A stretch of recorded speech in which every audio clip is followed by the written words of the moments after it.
Kami dari kelompok 1 akan membawakan hasil diskusi kami tentang peramalan sumber daya manusia. Pertama-tama, mereka memperkenalkan diri dulu. Perkenalkan, nama saya Ulfa Sari M, Stambuk 022-2018-0081. Dan teman-teman saya akan memperkenalkan diri mereka juga masing-masing.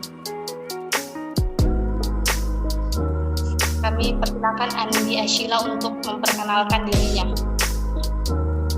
Assalamualaikum warahmatullahi wabarakatuh. Perkenalkan, nama saya Andi Ashila Stefaniani, Stambuk 022-2018-0065.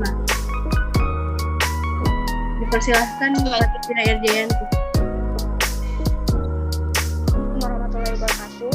Perkenalkan, nama saya Fira Irjayanti, Stambuk 022-2018-0082. Dipersilakan untuk Rohana Nyongpa untuk memperkenalkan diri. Assalamualaikum warahmatullahi wabarakatuh. Perkenalkan, nama saya Rohana Nyongpa, Stambuk 022-2018-0059. Saya persilakan kepada Astri Moniaku. Assalamualaikum warahmatullahi wabarakatuh. Perkenalkan, nama saya Astri Moniakoli, Stambuk 022-2018-0090.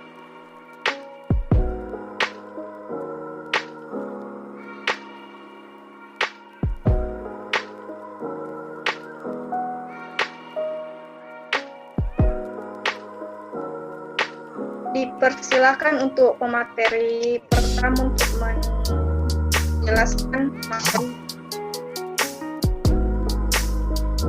Baiklah, kita persilakan untuk Astrid Moniakoli untuk membawakan topik pertama, itu tentang pengertian peramalan SDM.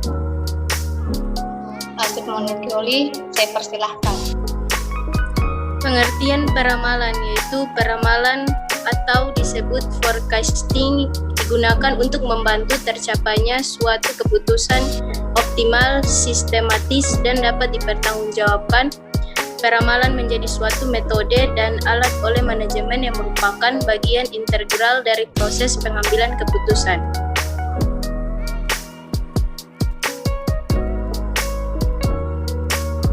Pengertian peramalan atau forecasting menurut para ahli, yaitu pengertian peramalan forecasting menurut Lalu Sumayang 2003-24, peramalan adalah perhitungan yang objektif dan dengan menggunakan data-data masa lalu untuk menentukan sesuatu di masa yang akan datang.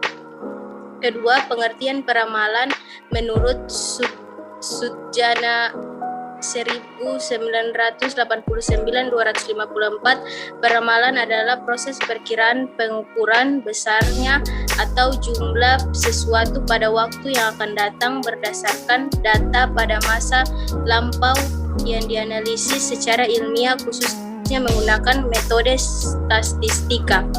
Ketiga, pengertian peramalan menurut Nasution dan Prasetyawan 2008-29, peramalan adalah proses untuk memperkirakan beberapa kebutuhan di masa datang yang meliputi kebutuhan dalam ukuran kuantitas, kualitas, waktu, dan lokasi yang dibutuhkan dalam rangka memenuhi permintaan barang ataupun jasa.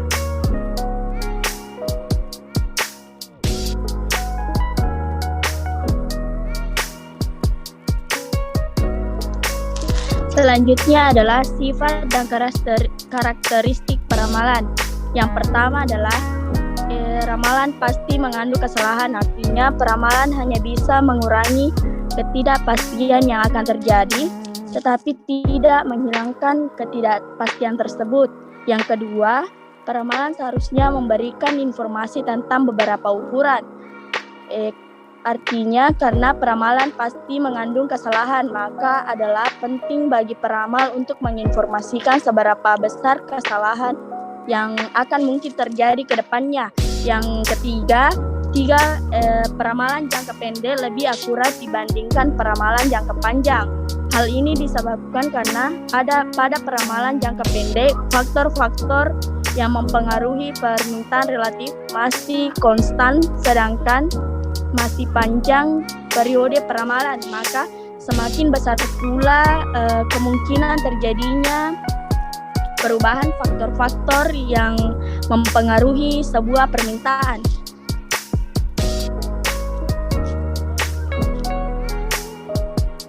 Peramalan atau forecasting yang baik harus memiliki karakteristik dengan kriteria sebagai berikut. Yang pertama adalah ketelitian atau keakuratan. Tujuan utama peramalan adalah menghasilkan prediksi yang akurat. Peramalan yang terlalu rendah mengakibatkan kekurangan persediaan.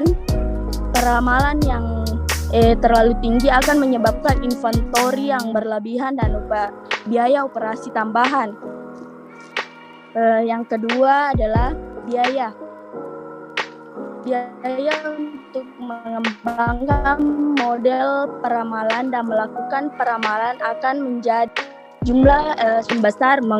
Mengusahakan melakukan peramalan jangan sampai menimbulkan ongkos yang terlalu besar ataupun terlalu kecil. Keakuratan peramalan dapat ditingkatkan dengan mengembangkan model lebih kompleks dengan konsekuensi biaya menjadi lebih mahal. Jadi ada nilai tukar antara biaya dan keakuratan. Yang ketiga, responsif. Ramalan harus stabil dan tidak terpengaruhi oleh fluktuasi demand. 4. Sederhana. Keuntungan utama menggunakan peramalan yang sederhana yaitu kemudahan untuk melakukan peramalan. Jika kesulitan terjadi pada metode sederhana, lakukan lebih mudah secara sesuai dengan kebutuhan peramalan.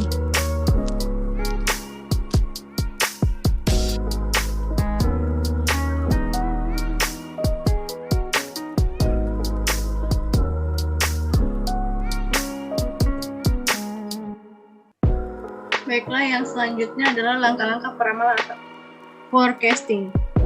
Yang pertama, menentukan tujuan peramalan. Perlu diingat bahwa forecasting diperlukan untuk merencanakan masa depan.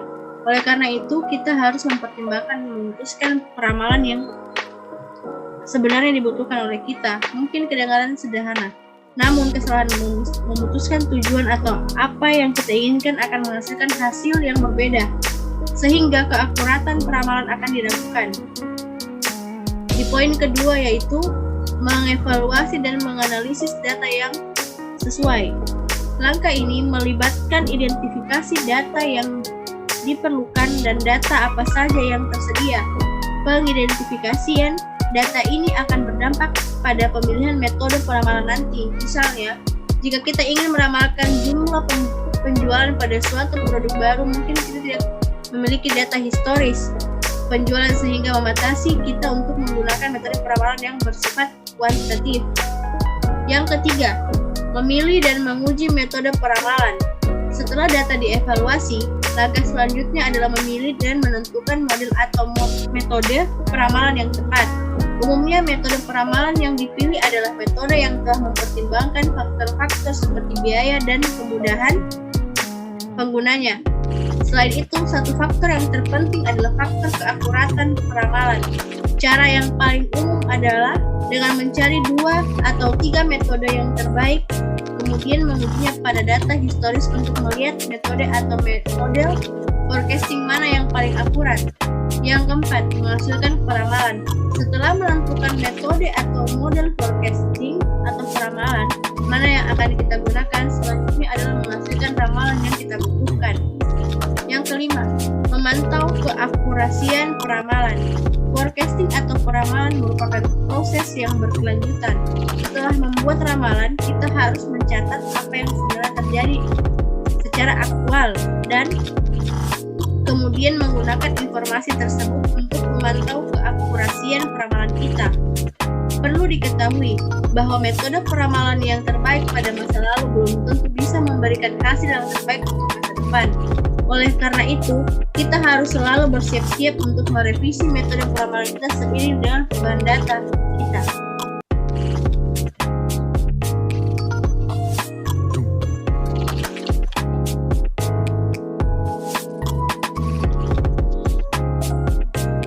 Baik, selanjutnya itu teknik peramalan STM. Di sini dibagi menjadi 6 indeksasi, ketiga analisis statistikal, keempat analisis anggaran, 5 analisis kegiatan baru, dan poin akhir itu rancangan berbasis komputer. Nah, di teknik eksplorasi itu tingkat dan jenis perubahan yang terjadi di masa lalu yang digunakan sebagai bahan. Sedangkan di poin kedua itu indeksasi. Indeksasi itu pendaftaran jurnal pada lembaga pengindeks bereputasi. Di poin ketiga itu analisis statistika adalah studi ilmu pengumpulan, mengatur, mengeksplorasi dan menerjemahkan dan menyajikan data untuk mengumpulkan pola dan tren. Poin keempat itu analisis anggaran, merupakan penelitian untuk menilai kinerja pengelolaan keuangan daerah. Kelima, analisis kegiatan baru yang memperhitungkan kebutuhan SDM dengan memperhitungkan perkiraan. Perancangan sistem informasi yaitu untuk manajemen perawatan fasilitas industri manufaktur kapal.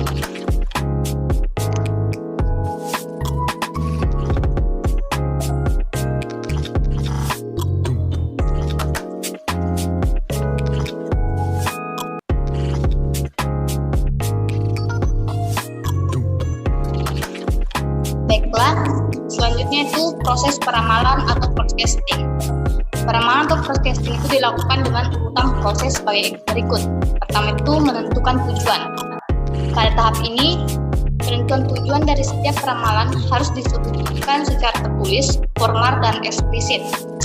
Sebelum membuat suatu ramalan, kita harus bertanya lebih dahulu mengapa peramalan tersebut dibutuhkan dan bagaimana menggunakan hasil ramalan tersebut. Kedua, pemilihan teori yang relevan. Setelah tujuan peramalan ditetapkan, maka berikutnya adalah menentukan hubungan teoritis yang menentukan perubahan-perubahan variabel yang diramalkan. Suatu teori yang tepat guna akan selalu membantu seorang peramal dapat mengidentifikasi setiap kendala yang ada untuk dipecahkan dan dimasukkan ke dalam proses peramalan. Ketiga, pencarian data yang tepat. Tahap ini biasanya merupakan tahap yang cukup rumit dan seringkali merupakan tahap yang paling kritikal karena tahap-tahap berikutnya dapat dilakukan atau tidak tergantung pada relevansi data yang diperoleh tersebut. Keempat, analisis data. Pada tahap ini dilakukan penyeleksian data karena dalam proses peramalan seringkali kita mempunyai data yang berlebihan atau bisa juga terlalu sedikit. Beberapa data mungkin tidak relevan dengan masalah yang akan kita analisis, sehingga mungkin dapat mengurangi akurasi dari peramalan. Kelima itu pengestimasian model awal. Tahap ini adalah tahap di mana kita menguji kesesuaian atau fitting data yang telah kita kumpulkan ke dalam model peramalan dalam artian meminimumkan kesalahan peramalan. Keenam, evaluasi dan revisi model. Sebelum kita melakukan penerapan secara aktual, suatu model harus diuji lebih dahulu untuk menentukan akurasi, validitas, dan keandalan yang diharapkan. 7 itu penyajian ramalan sementara kepada manajemen. Demi keberhasilan suatu peramalan, maka dibutuhkan input dari manajemen. Pada tahap ini dibutuhkan penyesuaian judgmental untuk melihat pengaruh dari resesi suatu perekonomian, pengaruh perubahan inflasi, kemungkinan pemulihan tenaga kerja atau perubahan kebijakan pemerintah dan sebagainya. 8 itu revisi terakhir. Seperti telah dikemukakan, tidak ada ramalan yang bersifat statistis. Menyiapkan suatu ramalan yang baru akan dilakukan tergantung pada hasil evaluasi tahap-tahap sebelumnya.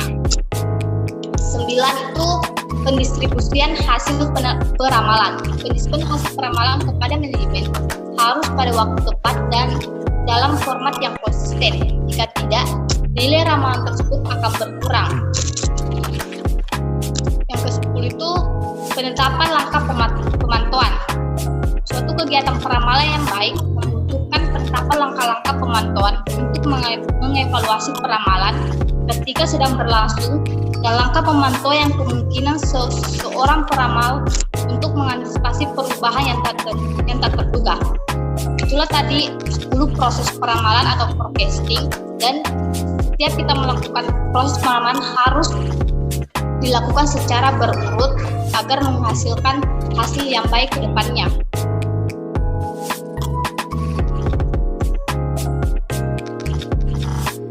Selanjutnya itu keuntungan dan kekurangan peramalan. Yang pertama itu keuntungan peramalan.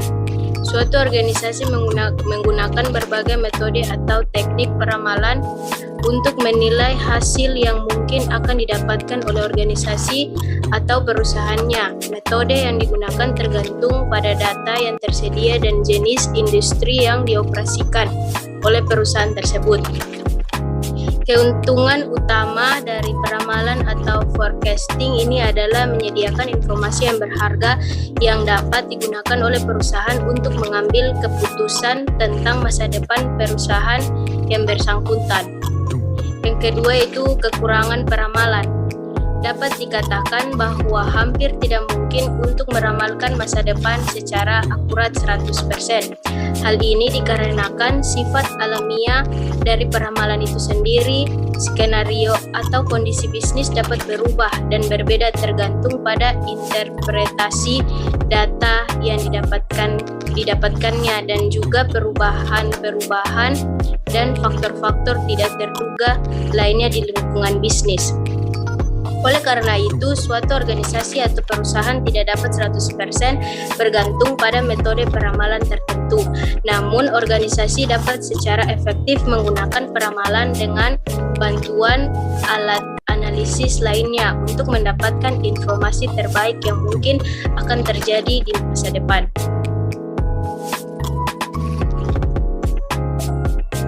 Itulah tadi penyampaian dari kelompok kami. Kurang dan lebihnya mohon dimaafkan.